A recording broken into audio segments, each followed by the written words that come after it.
My first experience with the supernatural was one of the most terrible life experiences I can remember. It happened when I was young and dumb and wanted to go out into the world and explore. While I was out of my home country of Canada, I witnessed a horror I soon hoped to forget. I'd gone on a trip with some of my buddies to Montana, just below my home province of Alberta.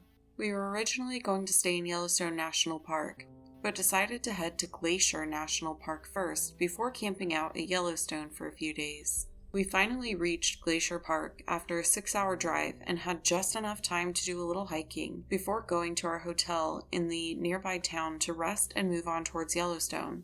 We had gotten to the park around 4:30 p.m. and decided it was a great idea to hike after dark. So we hiked up the trail, looking at the glorious views of rivers and waterfalls of the Avalanche Creek Trail.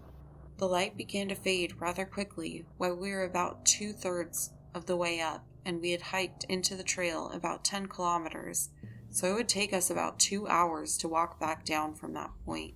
This is when shit starts to go downhill. Myself and my friends were all outdoorsmen and loved to go hiking and travel around the Rocky Mountains, but we were still inexperienced when it came to night hiking. Since the trail we were on wasn't as traveled at this part of the hike, the trail was hard to follow in the dark. Although every now and then we would see a sign that notified us we were going the right direction. At some point, maybe a third of the way down, we ended up going off the trail, following a little rabbit trail, thinking we were still on the correct path. We began to figure out that we were definitely not going the right way, as my friend checked his compass, showing we were heading deeper into the Rocky Mountains, miles and miles of forest. Then begins the mass panic. My friends and I immediately turned around and began to walk the way we came, but the trail we were following didn't look the same as it had before, leading us to be even more lost than before. This is when we collectively noticed how quiet it had gotten. No insects, no birds, nothing. It was dead silence. I knew this was a bad sign, as I'm a hunter, and when it gets quiet like this, it means that there is a large predator around, and it is hunting. We had literally become prey to some unknown beast in the woods. We all began getting a sudden spike of anxiety. When I let the guys know what was up, that's when we hear a noise. And it brought terror, a guttural howl from the mountain. It was then followed by many more. My heart went into my throat, and the terror I felt made me shake. Most of my friends did the same. All but 2 of the others had already dipped and began running in the direction opposite the howls. We all followed soon, after running ourselves ragged until we looked behind and saw the shine of something that was much larger than we had anticipated. The eyes were at least 6 feet off the ground and moving towards us, fast. That is when we split up, running in random directions, hoping to lose these beasts. It was never going to happen.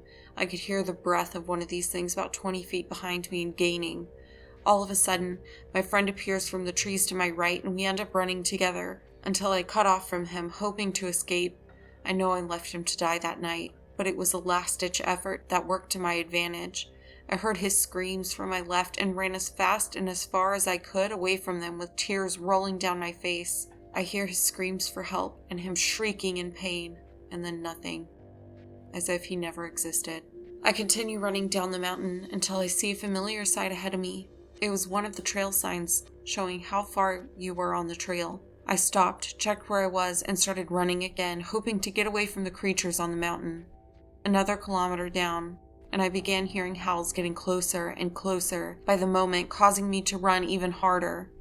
Looking ahead, I see the sign saying parking lot and zoom past it. In my panic, looking for the keys in my pocket and scrambling towards the only vehicle still left in the parking lot, which was my car. I used my fob to unlock my car from a distance and run as hard as I can towards it, slamming into the side of my door, opening it, hopping in, and starting the car. I look out my window towards the trail, and I see 2 pairs of eyes staring at me, just from the range of the lampposts. They stare at me before disappearing back into the brush as I drive away, never looking back.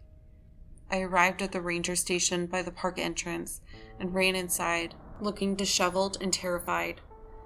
I began telling the ranger at the desk what had just happened, and then he looked at me with a sad face, as if he knew something like this would happen, and called up search and rescue team to come in. My friends were never found.